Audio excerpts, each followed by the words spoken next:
Namaskara and welcome to our next session on the Yogic Life. So today, before we go to our pravachan, I thought I'll speak a little bit about yoga, right? So there are different conceptions as to what yoga is, right? So what is actually yoga? Yoga is a way of life. It is a way of life. It is a life practice which results in self-realization. It is not a shastra to be read in a book. It is not something to be practiced a few times a week. It is a life practice, a way of life to be lived 24 hours a day. That is why we call it Yoga Nishta Jivanam. Yoga Nishta Jivanam. The entire life becomes Yoga Nishta. Everything we do is designed towards channeling the body, mind, and the spirit towards the infinite. And that is accomplished through sadhana. That realization of that infinite is accomplished through sadhana. What is sadhana? Sadhana is meditation, because the mind has no shape of its own, and there is a whole lot of science behind meditation. The mind has no shape. It takes the shape of whatever it thinks about. We already know that the chitta is the movie screen of the mind. If that chitta is guided to take the shape of crude things, then it becomes crude. That is to say, if the mind is thinking about the crude things, then the chitta takes the shape of those things and the mind thereby becomes crude. If it thinks about subtle things, then it becomes subtle. And the subtlest entity in this universe is that singular Purushottama, infinite entity. So by the mind doing meditation, concentrated thinking on that infinite entity, the mind gradually becomes to take the form and shape of that infinite entity. As you think, so you become. So if you think about the infinite entity, then you become that infinite entity. So daily, morning, evening, by doing meditation and taking the shape of that entity, by keeping that memory, that feeling of that infinite entity throughout the day, through what we call as the brahmacharya or madhu vidya, then the mind gradually goes on taking the shape of that infinite Parabrahma. But the question arises as to how to get the mind attracted to that entity, to that infinite entity. So when we look at our mind, right, each of our minds, when we look at it, it is generally outward going. It is always getting attracted to things outside. And the question is, how do you make that mind, which is so attracted to the external things, to get attracted to that infinite entity? So we keep saying that the goal of life is to seek the infinite, but how to get that attraction? How to create that attraction for that infinite entity, right? So getting attracted to the material things is like the norm, is like the default, because we have gone through the Pashu Jivanam for ages, and our mind is only running after those things. And how do you get this mind attracted to that infinite entity is a very big question. So the answer to that question is through yogic life, through the practice of yoga, making the body and the mind subtle, right? Making the body and the mind subtle through our practices of thoughtful food, upavasa, asana, nijjala upavasa, and all of those things makes the mind subtle, right? Following the yama and niyama, right, which is the adhyatmic naitikata, which we'll be talking about a little bit later on, yama and niyama. Then spiritual morality, adhyatmika naitikata, the first two steps of Ashtanga Yoga, and then proper company, satsang, proper activities, seva bhava, seva to all the beings, helping others, and then sadhana. So that becomes the complete yogic life. By these practices of the body and mind,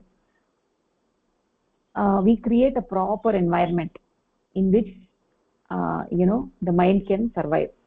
We create a proper environment in which the mind can get easily attracted to that infinite entity, ultimately through making the body more and more sattvic, right? A sattvic place is the home for the mind.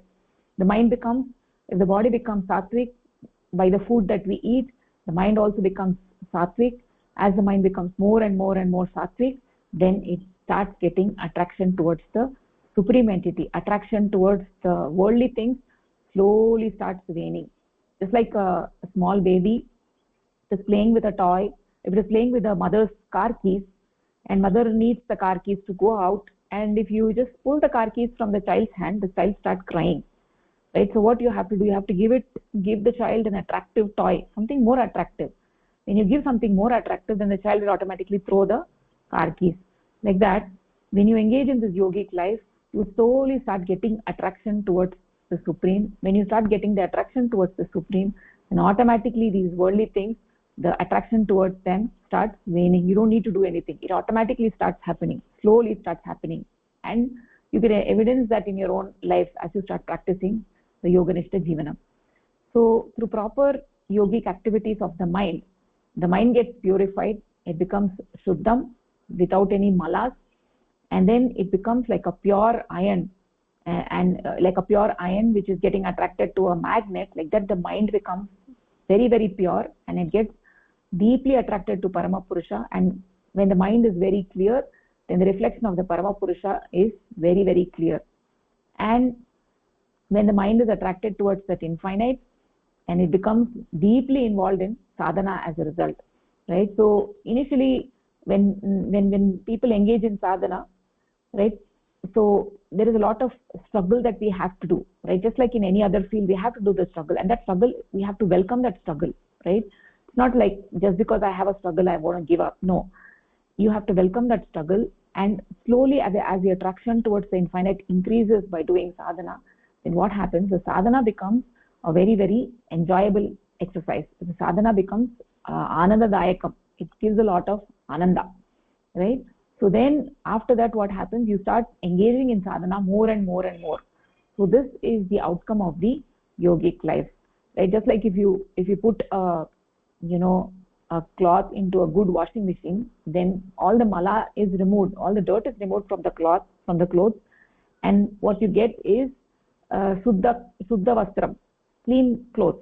Like that, when you put yourself into this Yoganishta Jivanam, what actually comes out is a human being. Is a human being he's a human being inside and outside. He's a full human being whose mind has become very, very clean, right? So that is actually the outcome of the yogic life. By having that 24-hour involvement in yogic life, we get the mind gradually more and more and more attuned to that cosmic entity. So by having those practices of proper food, asanas and upavasa, by having all of those things, what we are doing is we are gradually creating a home which is conducive for the mind to get attracted towards that cosmic entity, right? So just as if you have iron, which in the beginning is having all kinds of other elements in it, plastic, food and other things, which are not attracted to a magnet, but ultimately through purifying the iron, you get a refined form which is Shuddha iron. Then that will be strongly attracted to the magnet. So the mind similarly has all the kinds of Ashuddhata within it due to living in a body which has been contaminated with wrong types of food, due to having the mind which is contaminated by wrong kinds of thoughts. Then how is the mind going to feel attracted to that infinite entity? So that is where the practice of yoga comes in. Through the practice of yoga, day and night, 24 hours a day, 7 days a week, practice of the body, practice of the mind becomes gradually more and more and more Shuddham. And by that, we get a natural affinity, a natural attraction towards the infinite entity. And gradually there will be a lack of attraction towards the mundane things. So this is the outcome of a yogic life. So as I was saying, it's like a machine, and it is a yantra. It is a very powerful tool. You have to take a human being, you have to put them into the tool of yoga, that very powerful machine.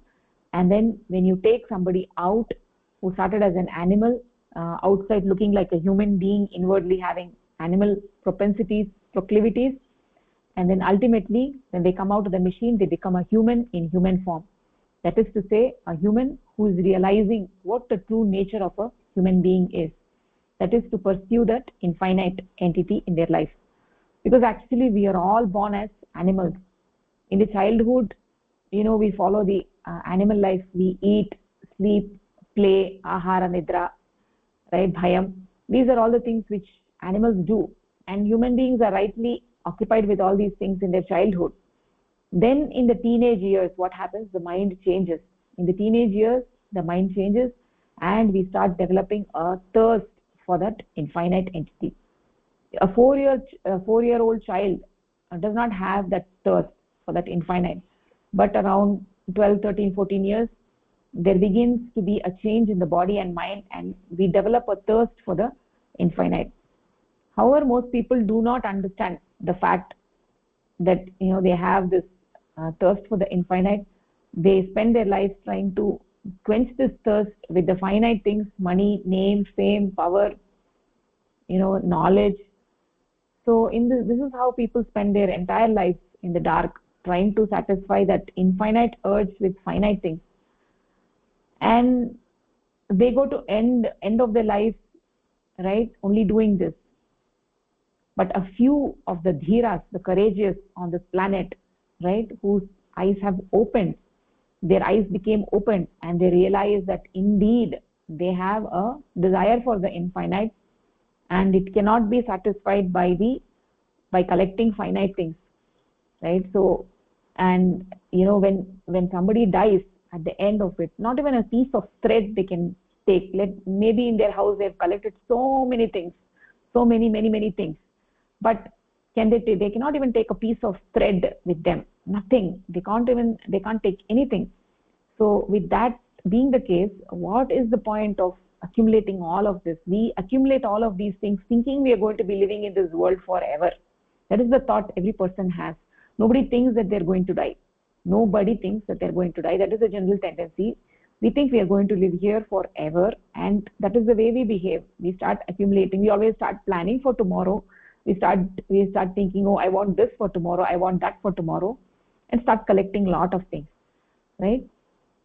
So only few of them who are dhiras, the courageous, they realize what is the goal of life, and it is actually by the grace of that Supreme that this change happens, and they come in contact with the right path which takes them towards the infinite. And that path is the yogic path, right? It's the life of sadhana. Through the path of yoga, yoganishta jivanam, the path of sadhana, by focusing their mind on the infinite, they realize the infinite in their life, and they become one with that infinite. It is important to understand that there is bliss, ananda, involved in that realization, and that bliss is not only at the time of attaining mukti or moksha. As soon as one gets onto this path of pursuing the infinite in their life, that whole experience is anandadayakam. The whole experience gives bliss. Because why is it giving bliss? Because it is the path of manava dharma. Every being likes following its inner nature. That is the inner nature of the human beings. The inner nature of the human beings is not satisfied by eating different kinds of food, smoking cigarettes, eating meat, drinking alcohol, or doing so many other things, right, watching movies. So that is how most of the people spend their lives. They don't know what else to do. That is why they are always they have sadness in their lives. So many people in today's world, they are depressed, they have depression, they have sadness in life. They don't know what to do. This is exactly the reason. They do not understand that they have this infinite desire, and the solution for that, achieving that desire, is yoganishta jivanam. Because yoga provides that way of purifying the body and mind, making that iron pure so that it can get attracted towards that purushottama. And this is the path of realization. This is the process of realization which is available to each and every human being. Every human being who has a body and mind, this path is available, and it can be achieved by each and every person on this planet by following the manava dharma called as the yogic life. So I want to encourage all of you to engage your bodies and minds more and more every day in these beautiful practices which refine the body and the mind, and make it feel more and more attracted to that infinite entity, right? So that is what is the goal of life, and that is what we need to do. So having said that, now we can actually go back to our Karapatra. So what I wanted to also share with you guys that the dates for the Shivir in December, the dates have been finalized. It's from December 20th to December 28th in Varanasi. So all of you should definitely make arrangements, book your tickets to come to Varanasi. You can make your arrangements, book your tickets in advance. You got 6 months of time, so you can, more than 6 months, so you can actually book your tickets so that the prices are all reasonable. So those people who are in America, they can also book their international tickets, because you have to come there to experience it, right? So far we've been talking about it, and we've been saying different things which all seemed very nice, which felt nice to hear. But how do we implement all of this? We need to experience that, because you'll be leading that yogic life for 1 full week from morning till night, just doing the things that we talked about, right? And also the place where the Shivir is a very beautiful place, extremely beautiful. It's away from the city. Nothing, you will not even find a shop there, right? So it is in a village, and there are fields all around, and there's Ganges flowing there. So we will actually be doing our meditation one time during the day on the banks of Ganges. It is extremely beautiful experience. So whoever has not booked their tickets, all make arrangements and definitely have planned to come there, right? That's what I want to say. Chandrasekhar Mahodaya and Hamsini Bhagini. So kindly book your tickets. So any thoughts on that?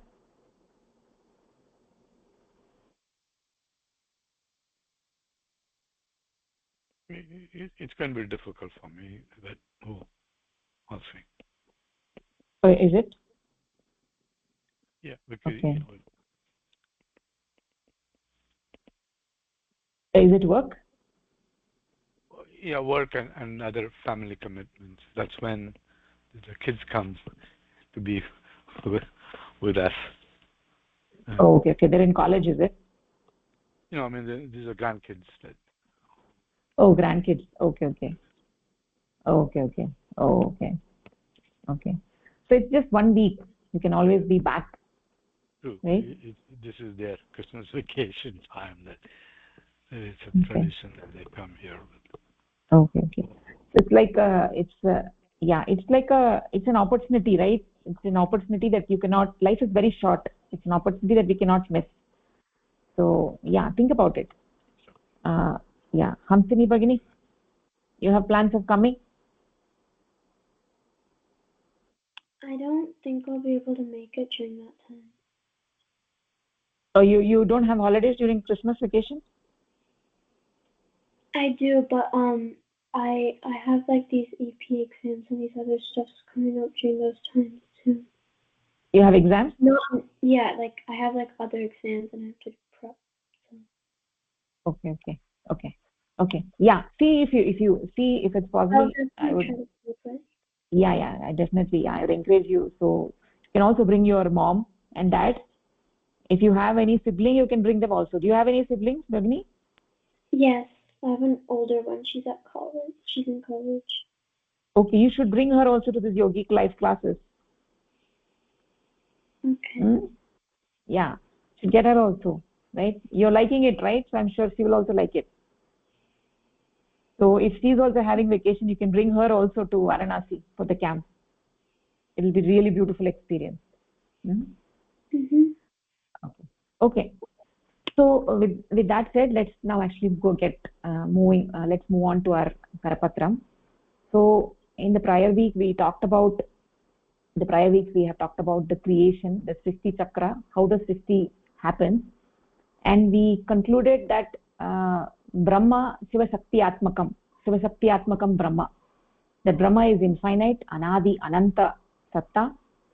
It has a component which is in Nirguna and a component which is in Saguna, and both of them are infinite. And Prakriti also is a part of that Brahma, right? Prakriti is also part of that Brahma, which is infinite. So this activity of Prakriti has no beginning, no end, and in that way this process of qualifying the Shuddha Purusha has been going on and on and on and on, and it will continue to do so. So however, if that is the case, then question arises, is the Srishti also Ananta? Is the Srishti also Ananta? If it is going always, then is it also Ananta? Right? So, can we call the Srishti Ananta? Right? The Srishti is very Vishala Srishti, is very, very wide and huge, but it is not Virat. It is not Virat. Only thing that is Virat is Purusha. And the reason is, the Srishti is not Virat, is not Anant, because it is continuously coming to an end. It is also continuously beginning. Right? So there are always new students entering the classroom, but every member has a beginning and an end. Right? So because new students are continuing and entering the class, the Srishti continues. The Srishti keeps going on. There is no end to the Srishti, but each member in the Srishti has a beginning, has an end. So therefore we cannot say the Srishti is Ananta, right? And this lies the key to proper understanding of Srishti. So it has been going on and it will continue going on. There is absolutely no logic, no rational logic in conceiving of a pralaya or an end to this Srishti. Shiva is Ananta, Shakti is also Ananta, and it has been going on. It has always been going on, and it will continue to go on. But the Srishti which is produced, every element of that Srishti has a beginning and also an end, right? And we actually saw that in the Srishti Chakra, the process from 12 o'clock to 6 o'clock is the process of the Sanchar, moving from the subtle to the crude. And then from 6 o'clock to 12 o'clock is the movement from the crude to the subtle. So in the movement from the subtle to the crude, initially from 12 o'clock to 3 o'clock, the cosmic mind got created, right? The Brahma himself became the form of the cosmic mind. And then from 3 o'clock to 6 o'clock, the Pancha Bhutas emerged. At 6 o'clock, the Kshiti Tattva emerged, which is the crudest of all the Bhutas, right? And right, of all the Pancha Bhutas, the Kshiti Tattva is the crudest, and that is where the there is a possible for division into the Anujivas. There is a possible for emergence of life, for division into unit consciousness, into Anujivas and Anuman, the unit mind. The unit mind and the unit consciousness, the division happens only at the Kshiti Tattva level, right? Until then, the other Panchabhutas, if you look at fire or you look at water, you cannot divide fire, or you can't divide water, or you can't divide Vayu, or you can't divide Akasha. But this division is possible only at the Kshiti Tattva, which is the crudest. So the influence of Prakriti on the Purusha has reached the peak at the Kshiti Tattva. So the Prakriti is not able to exert her influence further, right? When Prakriti's Tamoguna starts acting, right, more and more on the Purusha, then what happens is that life emerges, right? Beyond Kshiti Tattva, there is no other Bhuta, but what happens is that from that very stone, life emerges, and slowly different kinds of life emerges, a single-celled organism, plants, animals, and then finally at 10 o'clock we have the human being, right? The human being emerges at 10 o'clock, and essentially the Saguna Brahma assumes this crude form at 6 o'clock, only so that it can divide itself into these innumerable Anujivas, Anuman, right? So these units actually exist in the Kshiti Tattva in the dormant form, and at the Kshiti Tattva they get an opportunity for expression, right? When there is Anukula Vatavaranam, when there is congenial environment, then from the Kshiti Tattva life emerges, right? So this from 6 o'clock to 12 o'clock, it advances from the crude. Slowly the Prakriti's influence starts waning, and it advances from the crude to the subtle, and in the phase of the Prati Sanchar, the Sattva Guna is dominant. Sattva Guna is predominant, and from 10 o'clock to 12 o'clock, what happens is the Sattva Guna keeps increasing. As you engage in the yogic life, your Sattva Guna keeps increasing, and that helps you in the movement from 10 o'clock to 12 o'clock. Ultimately, you merge with the Supreme at 12 o'clock. Right? So, that is where we actually saw in the prior class. Right? So, essentially, the entire point of getting down to 6 o'clock, this is the whole Leela of Paramapurusha, so that this movement from the subtle to the crude is so that this consciousness could be divided into parts. So without getting to Kshiti Tattva, nothing could be divided into parts, and it is only when you get the ability to divide into parts that you get the capacity for having jivas, individual jivas, with their struggle to survive, the sangarsh and samiti, right, and the inevitable evolution into more and more developed forms of existence. So this is the purpose of the Sanchardhara, that ultimately you get down to Kshiti Tattva, where you can divide into Anujiva and the unit mind, right? So this is not possible with the other tattvas. In Jala Tattva, there is no ability to divide. Same thing with the other tattvas. So that is the purpose of this whole Srishti, is to reach that 6 o'clock, and which is the crudest form of existence, and where you have the potentiality to divide into units, and thereby you have an opportunity to begin the path of returning to that Nirguna Avastha. Right? So that is what we ended in the last class. So moving on from there, we can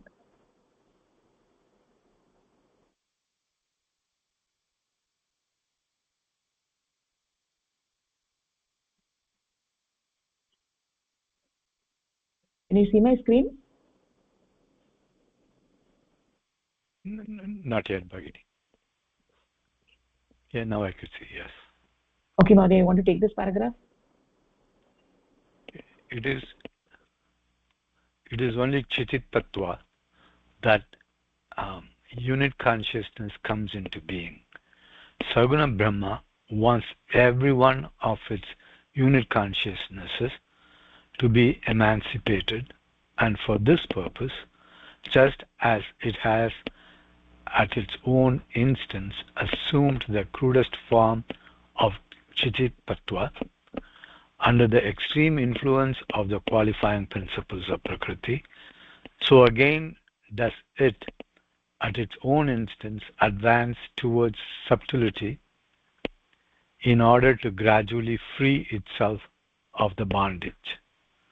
While Chaitanya, or consciousness, freedom from the bondage of Prakriti means the development of subtlety, and finally its return to the non-qualified supreme entity.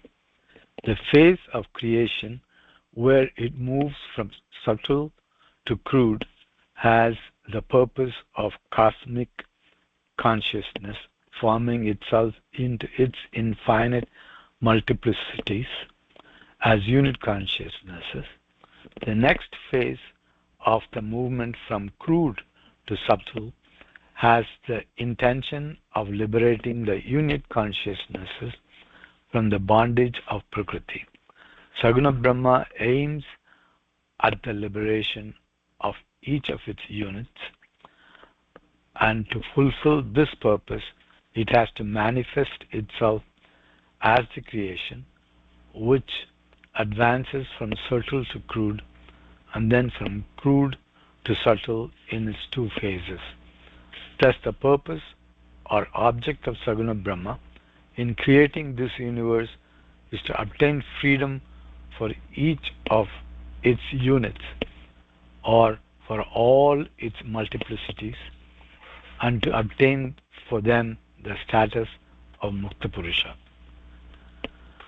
So in this paragraph, we talk about the Paramapurusha, or the universal consciousness, cosmic consciousness, transforming itself from the cosmic consciousness, the being very subtle, to the crudest form, which is Chidit Tattva. And in that creation, as Saguna Brahma creates the unit consciousnesses and an infinite number of them, all the infinite multiplicities of Paramapurusha. And the whole purpose, it seems, is for Saguna Brahma to bring all the unit consciousnesses from crude to subtle. So essentially Saguna Brahma could, by making every one of the multiplicities become subtle, it could again become Nirguna Brahma, or the one total cosmic consciousness as a Nirguna Brahma. And the only way that can be achieved is to get all the multiplicities to the status of Mukta Purusha, and that's the whole this thing objective of the cosmic consciousness in transforming from subtle to crude and making the journey from crude back to subtle. Yes, Maureen, nicely explained. Thank you. Yeah, that is right. That is the idea. So this entire, what is the purpose of this entire creation, right? So why did Saguna Brahma create this Srishti? What is the purpose of this Srishti? So this whole Srishti is a Leela of Paramapurusha, right? So actually this creation of the Srishti is beyond Karya Karana Bhava. So it is beyond Karya Karana Bhava, but we can say that the Srishti has been created because Paramapurusha was alone and he wanted company. Ekoham Bahusyam. He was single and he wanted to become many, right? So that is why he created this universe. He created this universe as a Leela, as a play, right? So what is the ultimate purpose of this creation? Is so that every unit consciousness can get freedom, can get mukti, right? Every unit consciousness can become a Mukta Purusha, like the Saguna Brahma, right? In order to do that, the units have to be created first, and that requires the Kshiti Tattva at 6 o'clock, right? And that requires the movement of the Saguna Brahma from 12 o'clock to 6 o'clock, and at 6 o'clock, when the Kshiti Tattva has been created, then the creation of the units becomes possible. And then further from there, the movement from 6 o'clock to 12 o'clock, it gives them an opportunity to get them freed from the bondage. So that is the necessity of this entire Srishti Chakra. Every phase of this Srishti Chakra is going on the basis of the Karya Karana Bhava. Based on the Karya Karana Bhava, one phase is moving to the next phase, and from there it's moving to the next phase, right? And ultimately when it reaches the 6 o'clock, the individual units get created, and then further movement from 6 o'clock to 12 o'clock gives an opportunity for the individual units to get liberated. So in order to do that, that is why we have two phases, the Sanchar Dhara and also the Prati Sanchar Dhara. Right? So that is what this paragraph is talking about. Right? So let us move on further. Hamsini Bhagini, do you want to take the next one?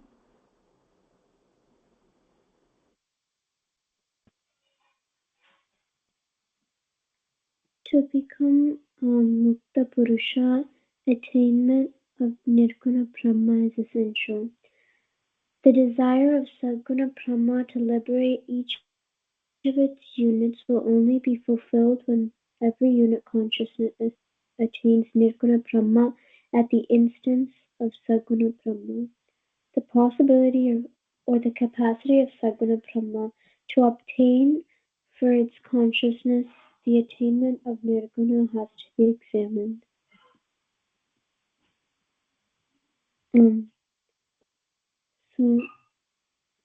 to become a Mukta Purusha, Nirguna Brahma we have to reach Nirguna Brahma, and that's a really important and fundamental part. And then Sadguna Brahma desires to free every part of it when every part of it attains the unit consciousness of Nirguna Brahma at the instance of Sadguna Brahma, and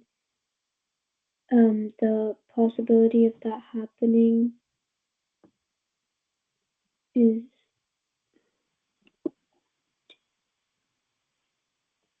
but for it to be happening, then Nirguna has to be examined.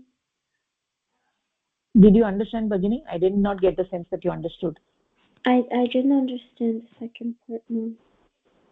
Okay. So let me explain to you. So we said in the previous paragraph that Saguna Brahma is a Mukta Purusha, right? Saguna Brahma wantedly comes under the bondage of Prakriti and he creates this Srishti, but even then he is not under bondage. Saguna Brahma is not under bondage, and that bondage is only for the individual units, the unit consciousnesses. They are under bondage. Saguna Brahma per se is not under bondage. So the goal of this whole Srishti is so that every unit being, every jiva becomes a Mukta Purusha like the Saguna Brahma. Every jiva attains the yoga with the Nirguna Brahma. Every jiva merges with that Nirguna Brahma. Like when every jiva merges with that Nirguna Brahma, then that jiva becomes a Mukta Purusha. Right? So the desire of Saguna Brahma in creating this Srishti is that so that every individual unit consciousness also attains the Nirguna Avastha. Right? So the question over here is that, okay, fine, Saguna Brahma created this universe and it wants every unit to get liberated. Okay, fine. So the units are under bondage. They are under the bondage of Prakriti. How can they get liberated from that bondage? And who is going to help us? Help the jivas to get that bondage, liberation from that bondage. Right? So the question is, Saguna Brahma, right? Saguna Brahma, does it have the capacity to help the units attain that Nirguna Purusha, help the units to get liberated, help the units to get that, become that Mukta Purusha, right? So that is what we need to see. We'll see in the following paragraph. Does that Saguna Purusha, Saguna Brahma have that capacity? Does it have that capacity, right, to liberate the jivas, right? So the Nirguna Brahma is the baseline status of the Purusha. In the Nirguna Brahma, we have Prakriti and Purusha. Purusha is not qualified by the gunas of the Prakriti because he does not want bondage there. In the Nirguna Avastha, he doesn't want bondage. He doesn't want to be bound by Prakriti. Both of them are there. Prakriti is very much active. Even though she is active, she is not able to influence the Purusha, because Purusha, we should always remember that Purusha is it is Shiva Shakti Atmakam Brahma. Shaktihi sa Shivasya Shaktihi. This Shakti is Shiva Shakti, so she is subservient to the Purusha, right? So only when the Purusha gives permission that the Prakriti can influence him. So in the Nirguna Avastha, Purusha is not, he is dominant. He doesn't give the permission, right? So that once the Srishti Chakra begins and we get the creation of the cosmic mind, then from 3 to 12, right, from 12 o'clock to 3 o'clock, right, and then at 3 o'clock we have the cosmic Chitta, all the events which are occurring, that is, it is like a cosmic, it is a cosmic Kalpana, it is a cosmic Kalpana, right? So the appropriate word over here is not Swapna, it is a cosmic Kalpana, right? In this cosmic Kalpana, right, at 6 o'clock when the Kshiti Tattva comes, we get the division of the jivas, right? Ultimately the purpose of this Srishti is that so that the jivas get this mukti, right? Then what happens is that in the mukti, what is happening is that the jivas get mukti and not moksha. What is mukti?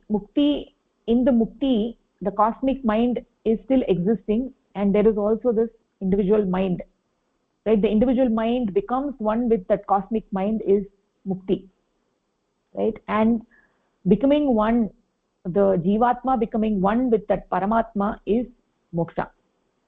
So so as long as we get the mukti and not the moksha, if we get the mukti, then we are not attaining the nirguna purusha, we are not attaining the nirguna avastha. We are getting to the saguna avastha in the mukta phase. The mukti phase, we are getting into the saguna avastha. The individual mind is merging with the cosmic mind. Then the srishti will go on creating more and more jivas endlessly, right? So if a jiva engaging in the yogic life, it is moving forward from 6 o'clock to 12 o'clock, and it is getting mukti, and it is merging into that cosmic mind.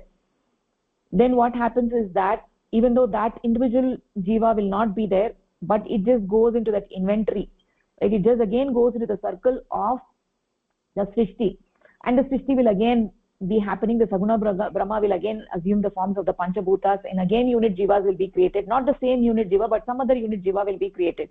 So then what happens, it becomes an endless cycle, even though there is no punarjanma for that individual unit jivatma, but it's still going into the circle. So that is the mukti, where the individual mind is getting merged with the cosmic mind, right?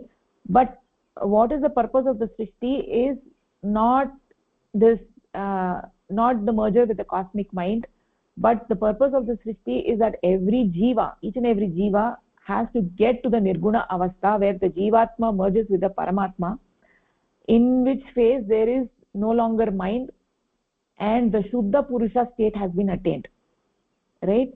So what is the possibility for achieving that? That needs to be seen, like how does the saguna brahma have the capacity to help us attain the shuddha purusha? Because if we merge with the saguna brahma, then there is a cosmic mind, we're merging with the cosmic mind. So then what happens is that you again fall into that srishti chakra, even though that individual unit jivatma is not there, but still you fall into that srishti chakra, and the srishti continues, it goes on and on, right? So that is not the goal of life. The goal of life is to get moksha. That is the goal of life, right? So we have to see, does the saguna brahma have that capacity? That is what we need to see. Okay, we can go on to the next one. Suchitra Bhagini, do you want to take the next one?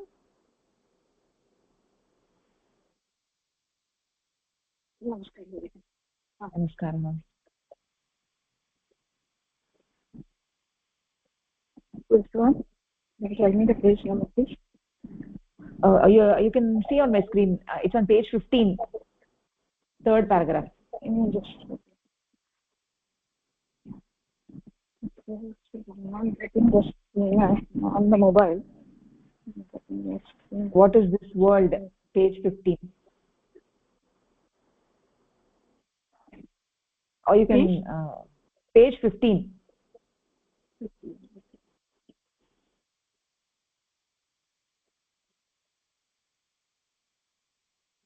Third paragraph. You can also see on my screen. Let me just try to see it on the screen. One minute.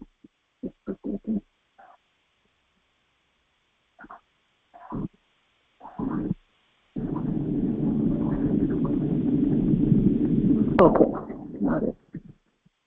Which one will you need to start? Creation is or Brahma is? This creation is only a psychic survey. Okay. Creation is only a psychic survey or kalpana of Saguna Brahma. Hence, it is in the thought wave of Saguna Brahma that it forms an infinite number of unique consciousness in Siddhi Tattva. Psychic survey, kalpana, or thought waves are only functions of mind, and their activities depend on the limitations of the mind creating them. It is just like the thought wave creating Chandni Chowk in the mind of Rama. It is confined within the limits of Rama's mind, and Shyama's mind cannot see it. If Kalpana or psychic survey is confined within the limits of the mind creating it, the unit consciousness also, which exists within the expanse of thought wave of Saguna Brahma, has to be confined within the limits of the mind of Saguna Brahma. Unit consciousness cannot thus go beyond the mind of the qualified supreme entity. Nirguna Brahma is beyond the scope of the mind of Saguna, and so all the units of Saguna Brahma cannot attain Nirguna Brahma even if he wishes. The purpose of Saguna Brahma to be liberate and make every one of his units of a Mukta Purusha like himself is not served and becomes meaningless if every unit consciousness cannot attain Nirguna Brahma if he desires it. We must see what Saguna Brahma then does to achieve its objects. So as you have said earlier, since now we have multiple unit consciousness and all of them have come from the Saguna Brahma, and so how they have come from the Saguna Brahma, we have already discussed before that this is like the thought waves of the Saguna Brahma, which creates so many unit consciousness. And here one example is given of how the thought wave creates an entire world. For example, a person by name Rama is just closing his eye and thinking about Chandni Chowk, irrespective of the place wherever he is, but he can create in his thought wave, in his own mind, the Chandni Chowk. And this thought wave, what Rama has created, it's within the limit of his own mind. This cannot be true for the other person, Shyama. So this has a limit. So also, when you see in the state of Saguna Brahma, when it has created this thought wave and unit consciousness and the entire Jagat, then this is confined within the mind of the Saguna Brahma. So here there is a limit, and this unit consciousness cannot go beyond this thought waves of the Saguna Brahma to the Nirguna state, which we discussed, that is the supreme, the ultimate state. So now Saguna Brahma has created all this unit consciousness, and in the Pratisanchar Dhara, where he wants all his unit consciousness again go back to the source from where they came, that is the Nirguna state. But Saguna Brahma has its limitations, where it cannot kind of get the Nirguna state for all its unit consciousness, since there is a limit with the thought waves of the Saguna Brahma. So now we have to see what Saguna Brahma has to do to achieve the Nirguna state for all its unit consciousness, how to take them back to the source from where it has come. This is what I could understand. Yes, Bhagini, nicely said. So the point over here is that Nirguna Avastha or the Nirguna Brahma is Manasatit, is beyond the cosmic mind. Right? So the cosmic mind is Bhuma Man, right? Where the Kalpana of the Srishti is happening. And this Nirguna Purusha is beyond the cosmic mind. So this entire Kalpana is happening within the cosmic mind, within the Bhuma Man. And the point of getting to the Nirguna Avastha is getting beyond mind. So essentially, how can we get beyond the mind? So this is the limitation. The limiting factor here is that all the jivas, all the individual units are within the mind of the Saguna Brahma. So how are we going to get beyond the mind of Saguna Brahma to reach the Nirguna Brahma? So if something, if this, because all the jivas are within that within the Saguna Brahma's cosmic mind, and Nirguna Brahma is a different state. So we are within that cosmic mind. How can we go out of that cosmic mind and reach that Nirguna Brahma? So if something is happening in my mind, right? If I'm thinking of something in my mind that somebody else, you cannot know what is there in my mind, right? You cannot see what is there in my mind. If let's say I'm thinking of a flower, there is no way that you can know what is going on in my mind. So like that, if all the jivas are within the mind of the Saguna Brahma, how can they get liberated? How can they all become Mukta Purusha? Right? So if Saguna Brahma's goal of creating this Srishti is to make all the units a Mukta Purusha like himself, and that purpose is not served, it becomes completely meaningless, because they are all within that cosmic mind. And how can they even attain the Nirguna Brahma, even if Saguna Brahma desires it? Right? So the question is, how will Saguna Brahma attain this purpose? That is what needs to be seen in the further paragraph. Okay, Chandrasekhar Mahodaya.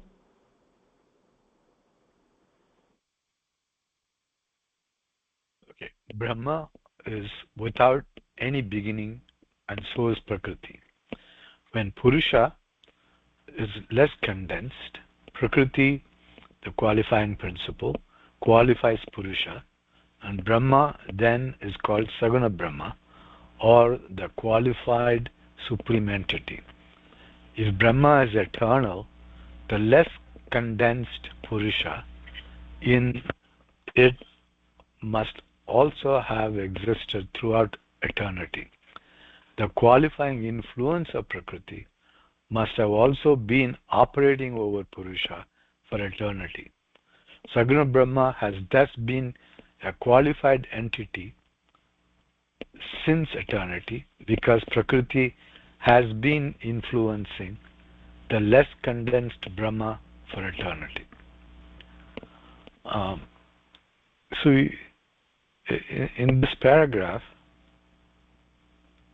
they make distinction between Nirguna Brahma and Saguna Brahma, in a sense of that Prakriti has always been influencing the Purusha for eternity, which would be the Saguna Brahma, and they seem to be also making the unqualified Purusha, let me see, because Brahma is eternal, and we've looked at Purusha as Brahma, but then they're just making a distinction between Brahma and the less condensed Purusha, who's been influenced by Prakriti. So are they making a distinction now? Yeah, this paragraph is further. I think we talked about this distinction sometime previously between Nirguna Brahma and Saguna Brahma. This paragraph is also talking about the distinction between Saguna Brahma and Nirguna Brahma, that even in Saguna Brahma Prakriti is there, and even in Nirguna Brahma Prakriti is there, but in Saguna Brahma the Purusha is getting influenced by Prakriti. That is what is being said, that Purusha is less condensed, right? Purusha is less condensed, and therefore Prakriti is able to influence the Purusha and qualify him, and that is what we call as a Saguna Brahma.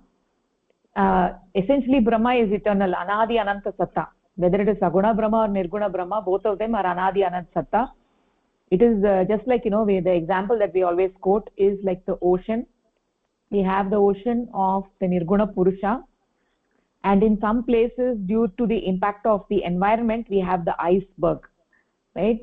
So the iceberg we can think as Saguna Avastha, and rest of the ocean we can think as the Nirguna Samudra.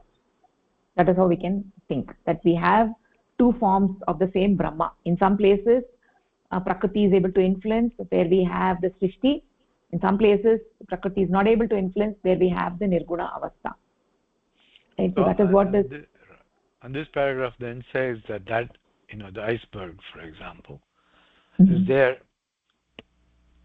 there forever, just as much as the ocean is there forever, and they eyes eternally exist, both in the ocean form and in the iceberg form. Yeah, exactly. So the even if let's say this some icebergs they melt, but then you have icebergs created elsewhere.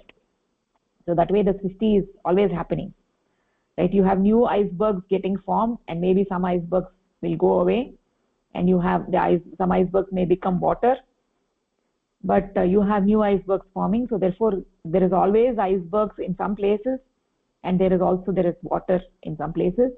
That way we can say there is Nirguna Brahma is also there, Saguna Brahma is also there, and it is going on continuously, right?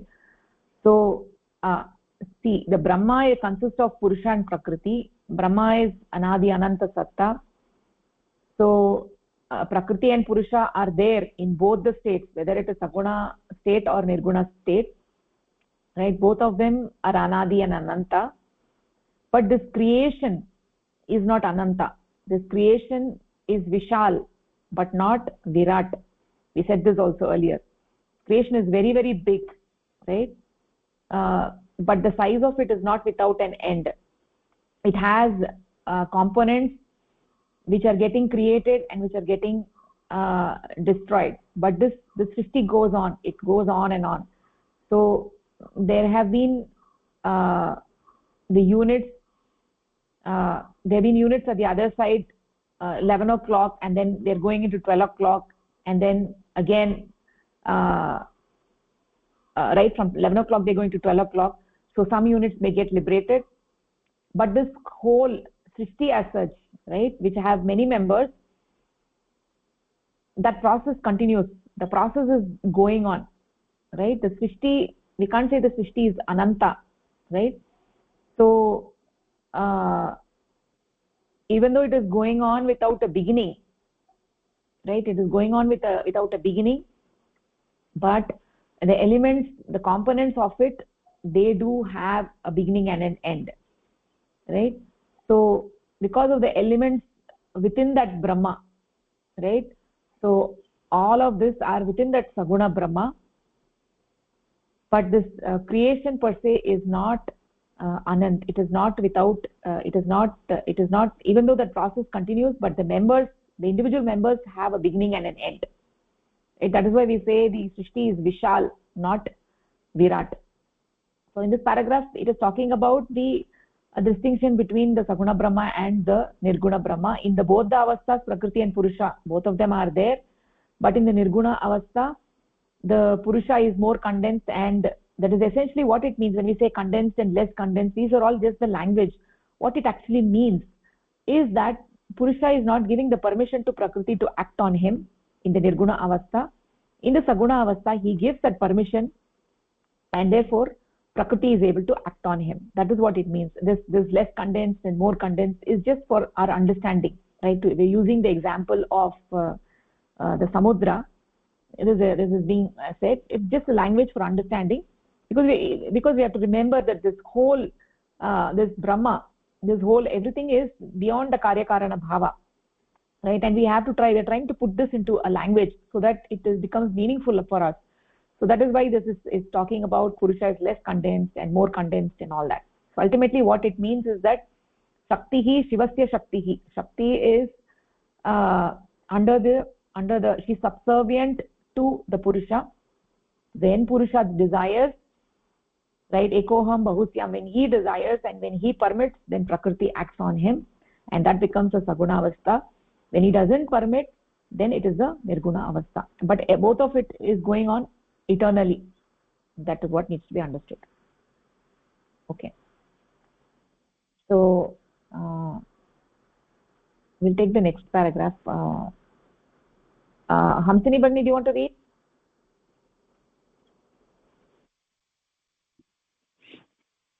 Brahma is without Next one. Sorry. Here, however, a question arises about the agency which brings the emancipation of Purusha from the influence of Prakriti. There is no other entity except Prakriti, and Purusha has been under the influence of Prakriti throughout eternity. In the absence of a third entity as a Purusha is under the influence of Prakriti, the only course possible for his liberation is through his own desire and effort. The effort to liberate oneself from the influence of Prakriti is called sadhana.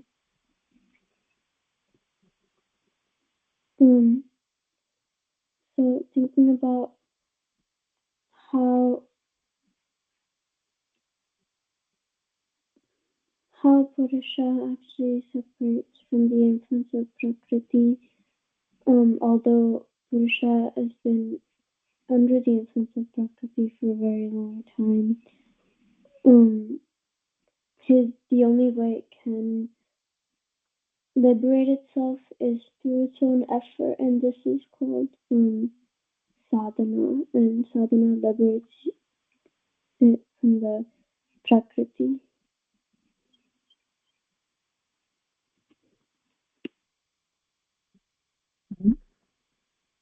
You understood this paragraph, right, Bhagini? It looks like you understood it. Yeah. Okay. So that is what. So the question over here is that how can the individual units get liberated from the bondage of Prakriti, right? So everything, this Srishti is happening is a kalpana in the cosmic mind, right? Besides Prakriti and Purusha, there is nothing else. There is no other entity. So if Purusha is under the bondage of Prakriti, right, that the individual units are under the bondage of Prakriti, how can the individual units get liberated? There is no other entity to help those individual units, right?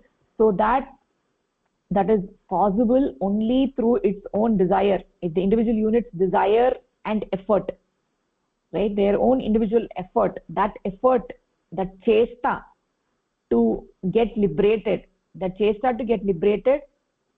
is called as sadhana. That chesta is what is called as the sadhana, right? Without that sadhana, cannot liberation is not possible, right? So the tamoguna is actually, if you look at the Srishti chakra, the tamoguna is dominating from 2 o'clock to 6 o'clock in the Srishti chakra, right? And then ultimately at 6 o'clock we get the panchabhutas, the Kshiti tattva emerges, and then from 6 o'clock sattva becomes dominant. Right? We talked about this when we talked about the Srishti chakra in the few classes back, right? So in the Sanchardhara, tamoguna gets predominant from 3 o'clock to 6 o'clock, but from 6 o'clock to 12 o'clock in the Prati Sanchardhara, the Sattva is dominating, and right, Sattva is a helping force. It helps in the emancipation process as opposed to the Tamoguna, right?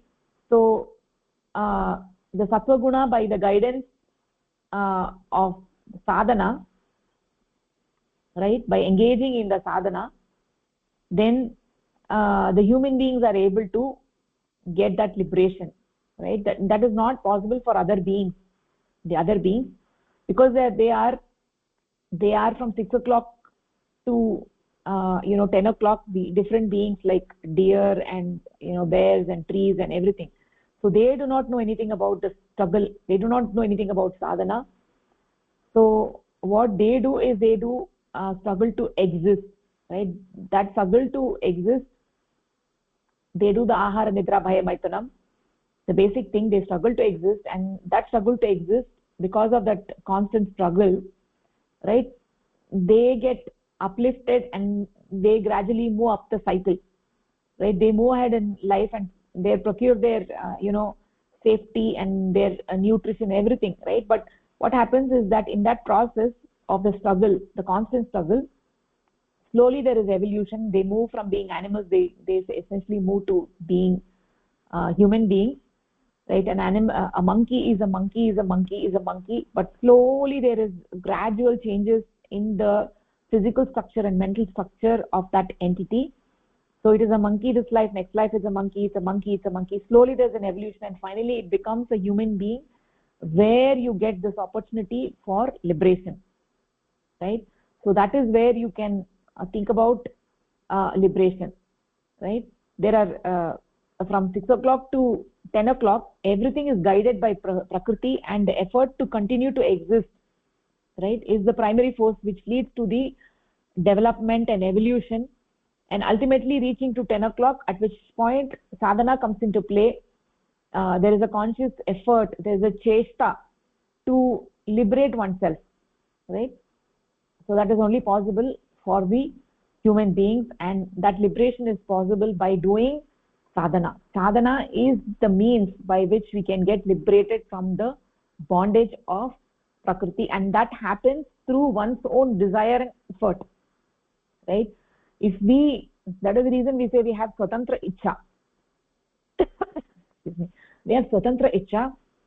So if our swatantra ichha is to get liberated, then we will engage in the process of sadhana. If our swatantra ichha is still in the animal life, right, in the laukika mundane things, right, doing this, doing that, my son, my family, all of those things, when your thoughts are still in that, then one will not have the desire to engage in sadhana. So that swatantra ichha is with us, because this animal life is a known path, is a familiar path.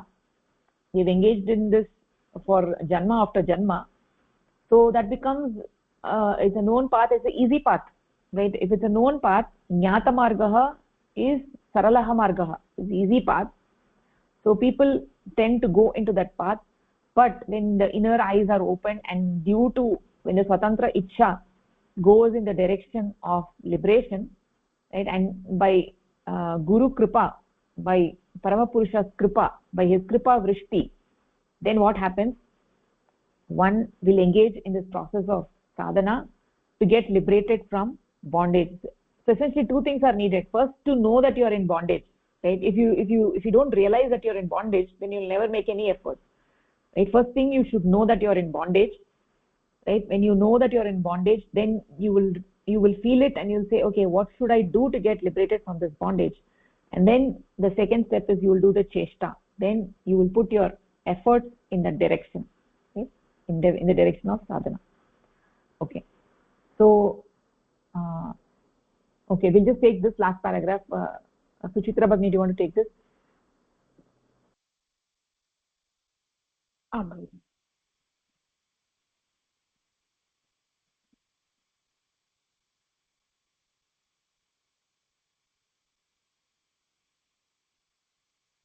Is this the one Saguna Brahma wants to obtain?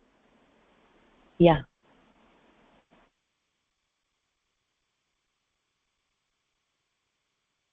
Saguna Brahma wants to obtain the Nirguna state for all unit consciousness or unit Purushas. Yet the object of Saguna Brahma could only be realized if unit consciousnesses attained Nirguna Brahma by carrying out sadhana. Sadhana means an earnest effort, or an effort with intense longing. Sadhana for mukti, emancipation, means to make an earnest effort with an intense desire for liberation from the bondage of the qualifying principles of Prakriti.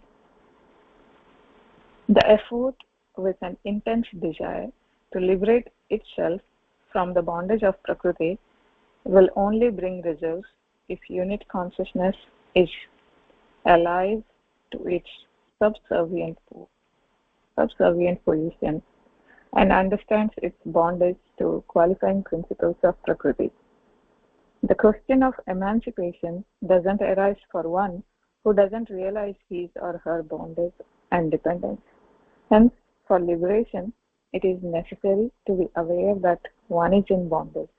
It is only after one realizes this that one feels the necessity to search for a method for one's liberation.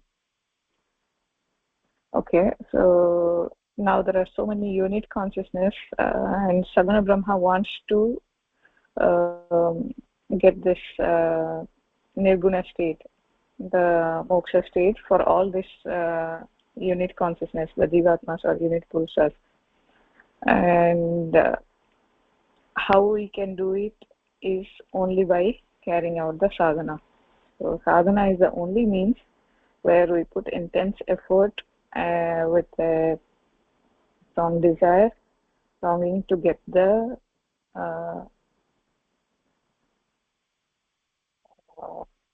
in the screen change for me. I guess. No, Bhagini, it's there. Yeah, now it's fine. So now it has a intense effort to get this moksha for all this unit consciousness, and for this an intense desire, the self-will is what we say is required, so that we can get ourselves free from the qualifying principle of Prakriti. Because as I said that each of us have our individual will. If we want to move ahead or want to take a get into the Pasu Dharma or the Manava Dharma. So every individual has a Swatantra Ichha. So if the Ichha is strong enough, the desire, the willpower is strong enough to move ahead and free ourselves from this bondage, then we get into the sadhana, the practice of intuitional practice, and so that we can look forward for the liberation. And to get that intense desire for liberation, we must also realize that we are in the bondage. If someone doesn't realize his bondage and the dependence and all this, then they do not seek for liberation, because they are just happy with whatever dharma they are living with. If someone is enjoying the Pasu Dharma, enjoying those living for the survival and all those, and they are enjoying those, and they do not realize that they are in bondage and they need to come out of that, then there cannot be the desire to moksha will not arise at all. So the necessity is having a strong willpower to free ourselves, and for that you must realize that yes, you are in the bondage, and so you need to get yourself free from all this. This line I could not understand properly.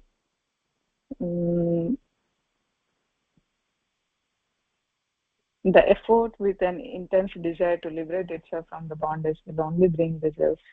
This one I could not understand. Rest all okay. And this emancipation here, it is talking about mukti. So it is like going back to Saguna Brahma, the cosmic mind. Is it so? No, it's talking about the moksha. Oh, emancipation is moksha. Okay. Yeah, here it is saying mukti. It is actually talking about moksha, because you're trying to get liberated from the bondage of the principles of Prakriti, right? So it is moksha. Okay. And this sentence, the effort with an intense desire to liberate itself from the bondage of Prakriti will only bring its units alive to its subservient position and understands its bondage to the qualifying principles of Prakriti. What does this one mean? Yeah, I'll explain. Yeah, just give me a minute. Yeah. Okay, are you done? Yes. Okay, Bhagini, nicely said. So this paragraph is very, very important paragraph, right? What is expressed over here, it applies to all human beings, right? It's not applicable to a frog or an ant or an insect, because they don't know that they are in bondage, or a blade of grass or a tree, right? These are all living beings. They do not know that they are in bondage, nor they are able to consciously attempt to release themselves from bondage, to liberate themselves. They are just struggling to survive, and they're struggling to live, and right, that struggle for all those jivas, from single-celled organism up to monkeys, the entire range of living beings, which goes from 6 o'clock to 10 o'clock, they are involved in the struggle to survive, and ultimately it leads to expansion of mind, and which leads to their evolution, their mental growth. And when their mind at the time of death is more expanded, then they become qualified for a more advanced body and mind, by that is what we call as the Sangarshan Samiti. Then they ultimately at 10 o'clock, after a lot of struggle, they get the human body, right? So they are consciously evolving themselves, consciously moving up ahead under the guidance of the Prakriti Sattva Guna, right? So ultimately when they get up to 10 o'clock, at 10 o'clock something changes, right? When you get this human body, something changes. We get the Swatantra Ichcha, the Upadharma. Unlike the other beings, the human beings have a free will, which gives them an ability to follow their dharma, the Manava Dharma. Right? They can choose whether they want to follow the Manava Dharma or not. Whereas the animals and plants, they have no option but to follow their dharma. And in the struggle to do so, they expand their mind. But the human beings have an option, whether to act like animals or to act like human beings. Right? So we've been talking about this from the very beginning, that human beings have the option. Right? We have the option, and most people don't understand that they have these two dharmas, right, within them, and that they have evolved from animals, right? So they also have the animal dharma within them, the ahara, nidra, bhaya, maitunam. Those four things, they have that dharma within them, as the animals do. But also they have this desire for the infinite, to realize that infinite within them. They have both the dharmas. So the question is, which is it that they're going to follow?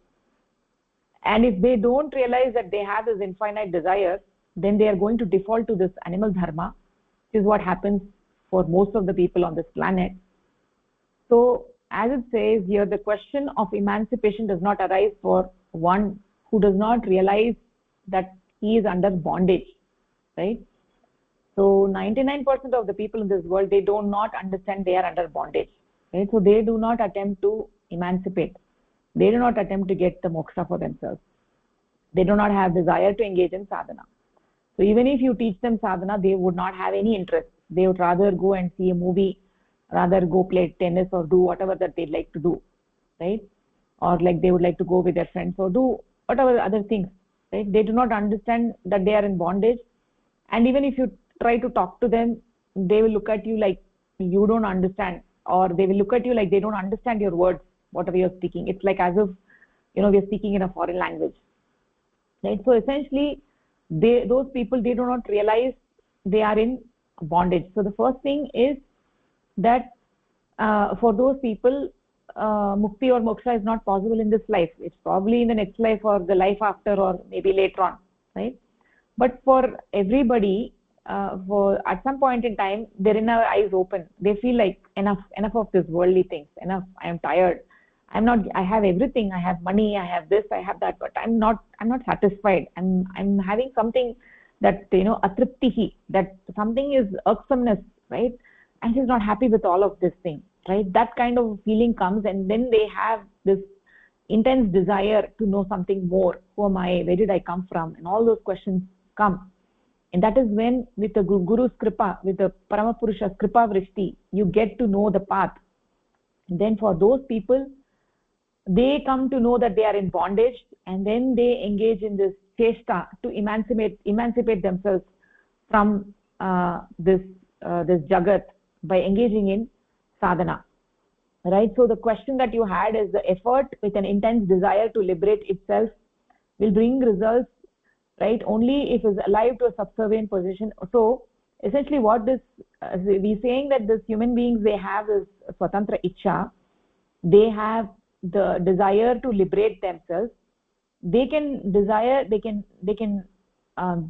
actually liberate themselves only if they understand that they are in bondage, that they are in subservient position, that is, they are under bondage. They have to realize that I'm in a subservient position. It's not like if the unit consciousness already thinks that they're liberated, they are giving more room for their ahankara, right? And they're engaged in the pashu jivanam, then there is no question of engaging in sadhana, right? You might be hearing about sadhana, but you will not engage in that process. You need to really understand from your mind and deep in your heart that you are in bondage, you are in a subservient position, you are in bondage to the qualifying principles of the Prakriti. Only when you understand that, then the question of emancipation will arise. If you don't understand, then where is the question of emancipation? You'll still be engaged in the pashu jivanam. So that is what this sentence is essentially saying, is that you need to understand that you're in bondage. That's all it's saying. You need to understand you're in bondage. Then you will engage in the effort for sadhana. Then you will try to find out the means. How can I get rid of this bondage? So that is the first step, knowing you are in bondage. Most of the people don't understand that they are in bondage. So the first step is itself missing. So then there's no question of the second step. So even if you go and talk to them and you explain to them, they will not understand, because they have closed their mind. Their mind is engrossed in something else. Right? Just like when your mind is thinking about something, and even then if your friend passes by you, you might not see that person because your mind is still thinking of something else. Same way, if your mind is constantly engaged in the pashu jivanam, then even if you say all of this to them, they're not going to understand, because they're not understanding they're in bondage. So the first step is to know you're in bondage. So that is what this paragraph is talking about. Is that clear, Bhagini?